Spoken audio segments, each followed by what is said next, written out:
Hi, this is Tom, coming to you live from Santa Fe, New Mexico. Let's head back inside and look at a spreadsheet from last week, the challenges and the successes, and also teach you one or two things about calories. See you there. Let's take a look at the spreadsheet. As I mentioned last week, I am not home this week. I'm on the road for several weekends in a row. And when I'm on the road, I do not weigh myself. And the reason is that if there is a scale, I just don't know if it matches the one I have at home. And if I don't trust it, why bother? So I just don't do it. So no weighing myself today. Some obstacles I overcame this week. Well, it was Super Bowl weekend last weekend, and I did relatively well. I just had a normal meal and didn't overindulge. And I'm on the road. Work got me to Houston. And also I'm in Santa Fe meeting my wife for a conference. And when you're on the road, there's always a very good chance to overeat at restaurants with the portions that they serve. But did not happen. But the only thing that maybe I could have done better on is right here. We had a happy hour from work at Top Golf. And at Top Golf, they just ordered a whole bunch of food, appetizers, finger food, that type of stuff. And beer and alcohol, I meant, was floating around. And it's, I'm not quite sure I did really that bad, but I probably could have done better. But I'm not beating myself up. I was pretty good, but I'm just going to put it over here saying that, yeah, I probably went a little overboard, but I not way overboard. I do want to mention, I mentioned before that even though the query theory diet is calorie based, I don't want this to be a calorie counting type of diet where you have to figure out how much each thing that you put in your mouth has so many calories. That's just going to come naturally over time once you figure it out the first time. So I had a good idea what I was doing here, but I don't eat at Topgolf all the time, so I'm not too familiar with all their food and what to expect for calories, but I did an estimate and it was close. Today I'm going to go over tenet number 1. In video number 2, I went over 3 tenets of the query theory diet, and I mentioned what they were, but I said I was going to go into detail later on. Well, it is now later on, and I want to hit tenet number 1. And tenet number 1 is that calories matter. There's a lot of books and plans out there that try to tell you that counting calories is not the way to go. A calorie is not a calorie is not a calorie. And I'd like to kind of refute that there is and always will be a need to figure out what calories are. So I'm going to get a little technical here on you, but let's just make sure we understand what a calorie is and why it matters. First of all, we have energy. And think of energy as how much work you do. And it's measured in something called joules or joules, depending on who you are and where you're from and how you pronounce it. Joules or joules is actually somebody's name this is named after. And from what I understand, even within that family, there's discrepancies of whether they pronounced it joules or joules. I'm just going to say joules. Joules is something that we don't use every day, but over here are some things that you might be used to, like British thermal units, BTUs. Your heating and air conditioning is almost always measured in BTUs. And it turns out 1 BTU is 1,055 joules. But more important for us is that for every calorie, there's 4.187 joules. So calorie is a measure of energy. Now, it gets a little confusing because this word here, calorie, is not what we use when we look at the back of a label on a food product. This is not it. We're actually looking at something called kilocalories or kcalories, which are just 1,000 calories.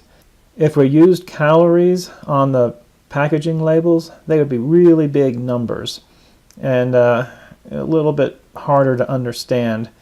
So what they do is they say, well, let's just make a kcalorie, which is equal to 1,000 calories, and the numbers that this produces makes sense to our brains. We can see them like 120 calories per serving or 500 calories per serving makes more sense than 5,000 calories per serving or whatever.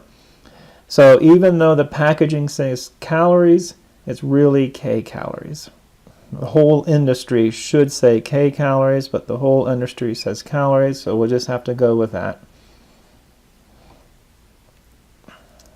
Now, if you think of energy as how much work you can do, it doesn't really say how fast you're doing that energy.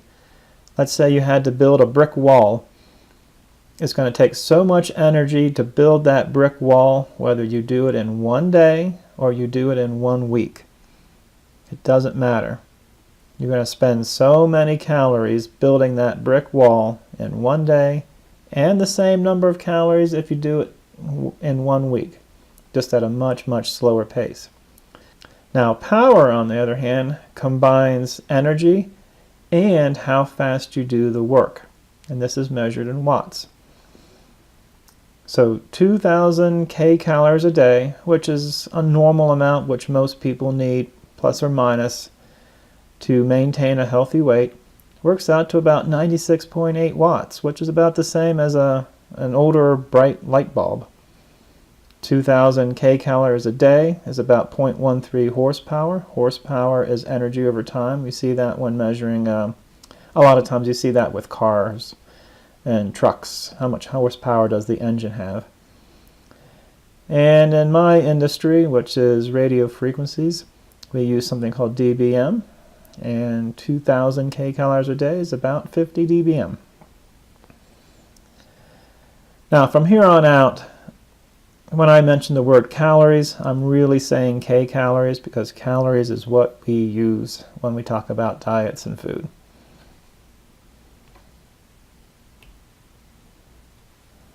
Before I get into specifics, I have to go over this. When it comes to joules or energy or BTUs or calories, we cannot, as the human race, create or destroy energy. How much energy we have is how much energy we have. We can convert it from one form to another, such as electricity going into a light bulb, and the light bulb converting it to light and heat. But if you added up all that light and heat, it would be equal to the electricity's energy that went into it. We cannot destroy it. We cannot create it. This is a rule of nature, a universal law. We cannot violate the first law of thermodynamics. This is extremely important to understand in the next following slides. We cannot create or destroy energy. We can only convert it. So let's look at a car. Where does a car get its energy from? Well, first of all, when a car is going down the highway, we're not feeding it. It's all energy that is stored in the car. And that energy that's stored in the car is equivalent to the energy stored in our bodies, which might be mostly fat, but protein and carbohydrates as well. But what's the energy stored in a car? Well, if it's an electric vehicle, you put electricity into the car puts it in its battery, and this energy that is stored in the car is the electricity energy in the battery. Most of us probably still have gasoline cars, so the gas tank, which holds gasoline, is the energy stored in the car. We start going down the highway, we're not feeding more gasoline into it, we're just using the energy that is stored in the gasoline tank. And that energy is in the form of gasoline, which we can think of as a chemical. And that gasoline has so much energy. It turns out it's 9 megajoules per gallon. That's 9 million joules per gallon. And if we convert that to calories, it turns out to be a very convenient number that we use a lot, 2,151 kcalories, or again, if it was on packaging, it would be 2,151 calories. So just picture going up to a gas pump, and say, how many calories do you have? And you look on the packaging of it, and it would say, I have 2,151 calories per gallon. Exact same thing as looking at the back of any food label and seeing how many calories it has per serving or ounces or whatever it is. So a gallon of gasoline has 2,151 calories per gallon. So we have that energy stored in the gas tank, and when we start the car up and start going down the highway, what is that used for? Well, we're going to use a lot of that energy to create the movement. That's what we really want it to be. Theoretically, or ideally, it would be nice that every bit of energy that's in the gas would go towards movement, but that's not what happens. Engines are not efficient. And when an engine creates movement, it also creates a lot of heat. I mean, if you open up the hood after a trip, you do not want to touch that engine. You will burn itself. All that heat is energy that was used to create movement, not directly, but went into heat. We can also use that energy for the heater itself, the air conditioning, turning on the headlights and dashboard lights, the stereo, the motors in the seats that make it move up and down, forward and back, the motors in the mirrors if you have it, anything that the car needs energy for in order to run. And here's the key. Each gallon of gasoline has 2,151 calories. If you burn 1 gallon of gasoline and you go over here and say how much energy was used for movement, how much energy was wasted as heat, how much energy was used for the heater or the AC or the lights and everything else, and you add up all of this energy, it has to equal 2,151 calories after that first gallon was burned. That's just the way it is. The amount of energy here has to equal the amount of energy that you had. Otherwise, you're breaking the rule that I just went over. It just can't happen. So let's just say that you used 1 gallon of gasoline and you added up all of this energy that the car used, and it worked out to 2,500 calories. If this car used 2,500 calories to do its stuff, and you only fed it 2,151, it just created energy somehow. It burned through 2,500 calories, but it only used 2,151 to create that 2,500. That cannot happen. No way, shape, form. This number over here is going to have to equal this number over here. Same thing, if you added up all these energies and it worked out to only 1,500 calories, and yet you used 1 gallon of gasoline with the 2,151 calories, then you destroyed some energy. 2,151 calories went into the system and only 1,500 calories came out. Where did the rest of it go? It cannot happen. These two, again, have to equal one another. That's just science. That is math. That is the rules of the universe. Now, instead of a car, let's say it's our body. Our body, just think of it as a car or a machine. That's what it is. It's fairly complicated.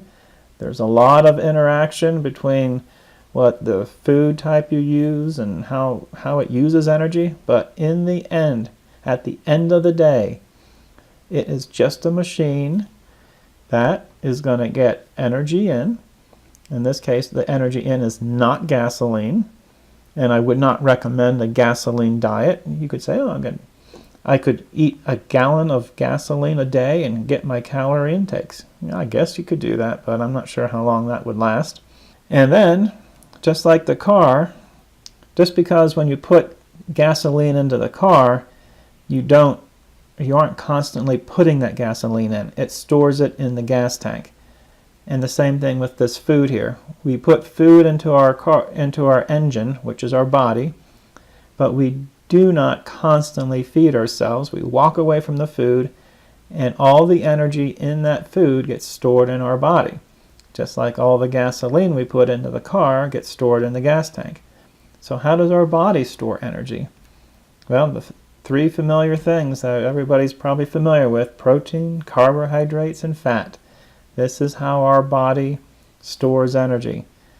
Think of these three types of food, or whatever you want to call this, as the gas tank. This is the gas tank of our body.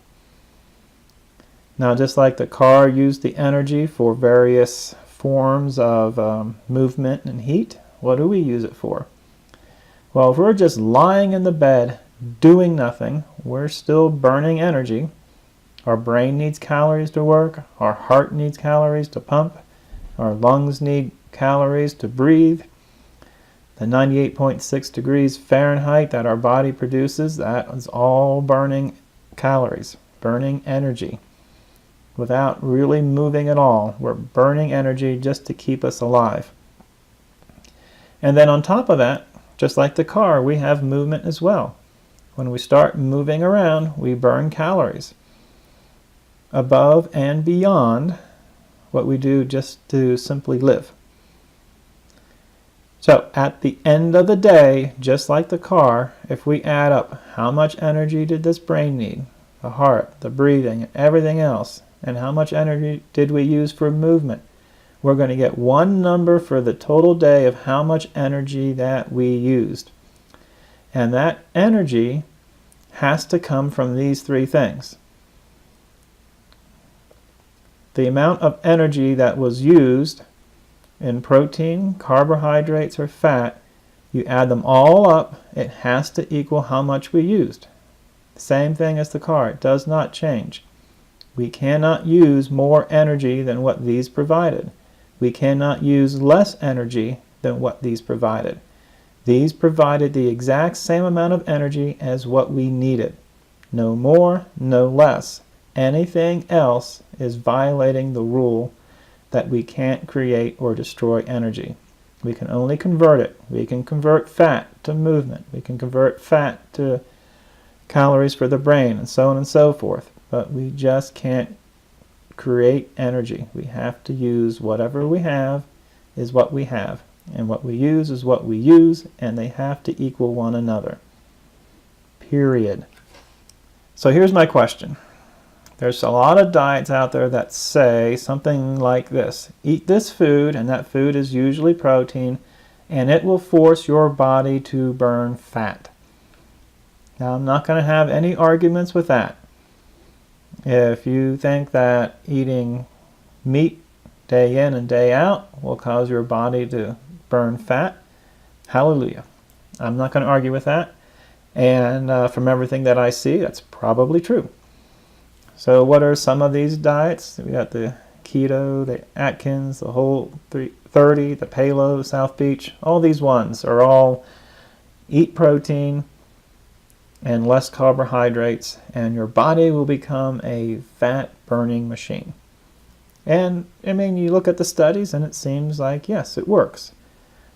People that go on, I know, like the Atkins diet, they tend to lose a lot more weight quicker than people that go on, let's say, a low-fat diet.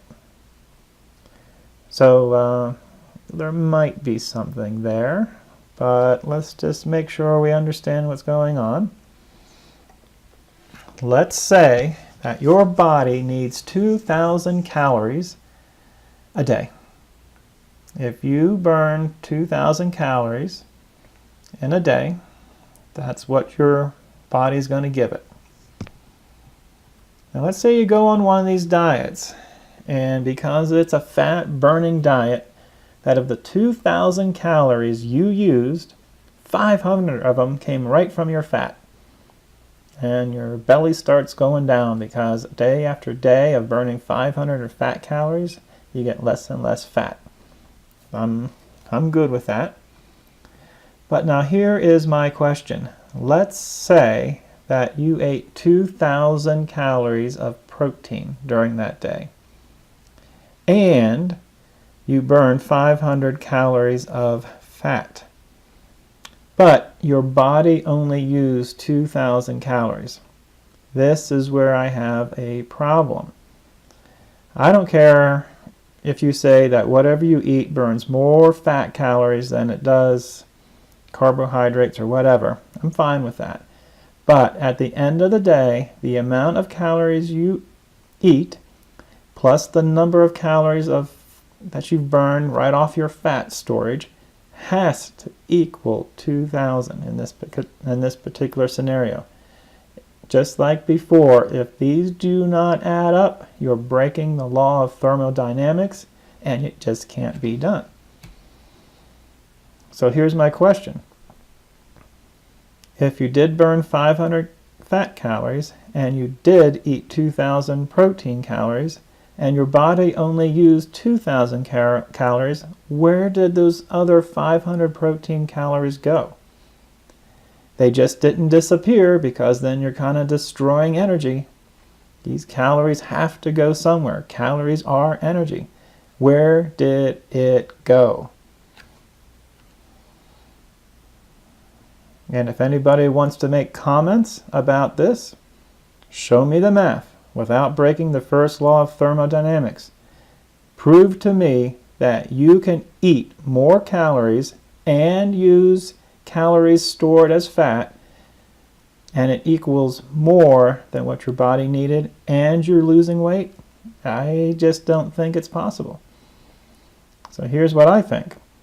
I'm thinking that when you're on these high protein diets, yeah, sure, you might be burning a lot of fat calories, but you have to be taking in less protein calories so that this plus this equals what you need, or ideally less than what you need, so you lose weight. Which leads me to tenet number 1, calories matter. If you do the math, it always, always, always comes down to calories in versus calories out. If you can show me the math where it doesn't, then patent that idea, because you're breaking the law of thermodynamics and you're getting free energy or something. And so far nobody's done that. And I don't think our body does it either. So calories matter. Every diet that I see that doesn't use calories they're just manipulating your mind to think that they aren't using calories. But at the end of the day, I bet they are. So anyway, that's it for this week. Thanks for listening. Subscribe, ask questions, and see if anybody can come up with an answer for this. Thanks a lot. Bye.